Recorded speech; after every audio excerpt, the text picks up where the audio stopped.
everyone, I hope you're all okay. We're going to read the next part of our story today, The Owl Who Was Afraid of the Dark by Jill Tomlinson. Now, we've already read the first chapter the other day, so if you haven't watched that video yet, go and watch it now, so then you'll know what's going on during this chapter. Today's chapter is called Dark is Kind. Okay, so I'm going to get started. I hope you enjoy it. So, when the very last firework had faded away, Mr. Barn Owl turned to Plop. "Well, son," he said, "I'm off hunting now. Would you like to come?" Plop looked at the darkness all around them. It seemed even blacker after the bright fireworks. Not this time, thank you, Daddy. I can't see. I've got stars in my eyes." "I see," said his father. "In that case, I shall have to go by myself." He floated off into the darkness like a great white moth. Plop turned to his mother in distress. "I wanted to go with him. I want to like the dark. It's just that I don't seem to be able to." "You will be able to, Plop. I'm quite sure about that." "I'm not sure," said Plop.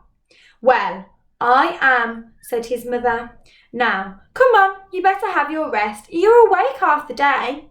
So, Plop had his midnight rest, and when he woke up, his father was back with his dinner.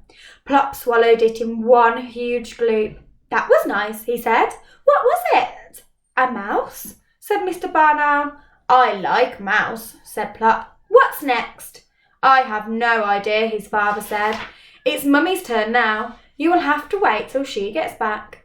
Plop was always hungry, and his mother and father were kept busy bringing him food all night long.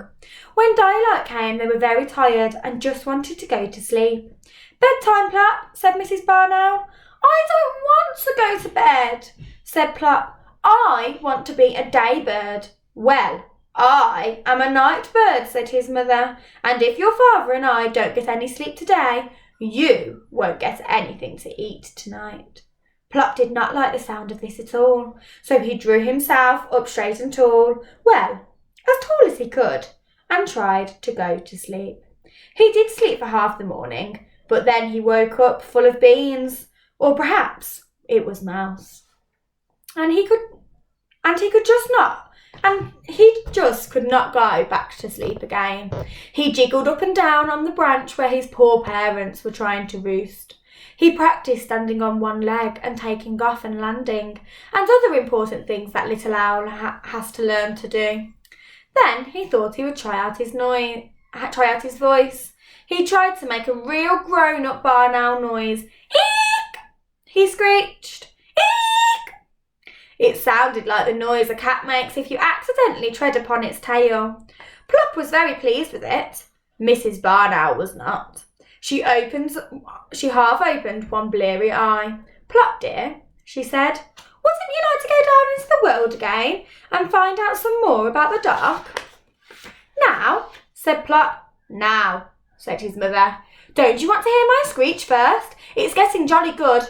"I heard it," Mrs. Barn Owl said.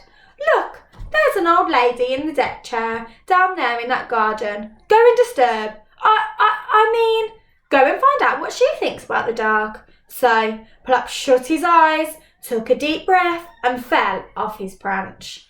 He did not get his wings working in time. He fell faster and faster, and finally plunged at the old lady's feet with an earth-shaking bump. "Gracious!" cried the old lady. "A thunderbolt! Actually, I'm a barn owl," said the thunderbolt when he had got his breath back. "Really?" said the old lady, peering at Plop over the top of her glasses. "I do beg your pardon. My eyes are not as good as they used to be." "How nice of you, sir. Drop in." "Well, it wasn't nice of me exactly," Plop said truthfully. "I came to ask you about something." "Did you?" said the old lady. "Now, what could that be, I wonder?" I wanted to ask you about the dark. You see, I'm afraid of it, and that's rather awkward for an owl. We're supposed to be night birds." "That is a problem," said the old lady. "Have you tried carrots?" "What?" "Don't say what. Say, I beg your pardon, if you don't hear the first time. I said, have you tried carrots? Wonderful things, carrots." I don't think barn owls have carrots. Oh, a pity. I've always sworn by carrots for helping one to see in the dark. I can see in the dark, said Plop. I can see for miles and miles. Now, don't boast. It's not nice for little boys to boast. The old lady leaned forward and peered closely at Plop. I suppose you are a little boy. It's so difficult to tell these days. They all look the same. Yes, said Plop. I'm a boy owl, and I want to go hunting with Daddy, but he always goes hunting in the dark, and I'm afraid of it. How very odd, said the old lady. Now, I love the dark. I expect you will when you are my age. Dark is kind. Tell me, please, Plop said. Please, said the old lady. Such a little word, but it works wonders. Tell me, please, said Plop obediently. Well, now the old lady began. Dark is kind in all sorts of ways. Dark hides things like shabby furniture and the hole in the carpet. It hides my wrinkles and my gnarled old hands. I can forget that I'm old in the dark. I don't think owls get wrinkles, said Plop. Not barn owls anyway. They just get a bit moth-eaten looking. Don't interrupt, said the old lady. It is very rude to interrupt. Where was I? Yes. Dark is kind when you are old. I can sit in the dark and remember. I remember my dear husband and my children when they were small and all the good times we had together. I am never lonely in the dark. I haven't much to remember yet, said Plop. I'm rather new, you see. Dark is quiet too, said the old lady, looking hard at Plop. Dark is restful, unlike a little owl I know. Me? Said Plop. You, said the old lady. When I was a little girl, children were seen but not heard. I'm not children, said Plop. I'm a barn owl. Same thing, said the old lady. You remind me very much of my son, William, when he was about 4. He had the same knackety knees. Are my knees knackety? Asked Plop, squinting downwards. I can't see them. My tummy gets in the way. Very, said the old lady. But I expect they'll straighten out in time. William's did.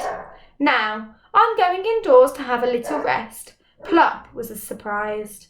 I thought it was only owls who slept in the daytime, he said. Are you a night bird too? The old lady smiled. No, just an old bird. A very tired old bird. Goodbye then. I'll go now, said Plop. Thank you for telling me about the dark. He fluttered up to the old lady's shoulder and nibbled her ear very gently. The old lady was enchanted.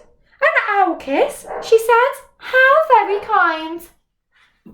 Plop jumped down again and bobbed his funny little bow. Such charming manners, said the old lady. Then Plop took a little run, spread his wings and flew up to the landing branch. Well, said his mother, the old lady says dark is kind. And what do you think, Plop?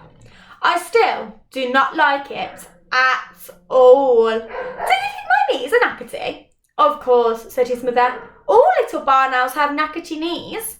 Oh, good, said Plop. And what do you think the old lady said? She said children should be seen, but not heard. Mr. Barn Owl opened one sleepy eye. Hear, hear, he said. And we're going to leave it there for today. I hope you enjoyed the second chapter of our book and tune in soon for the third chapter. See you all soon. Bye.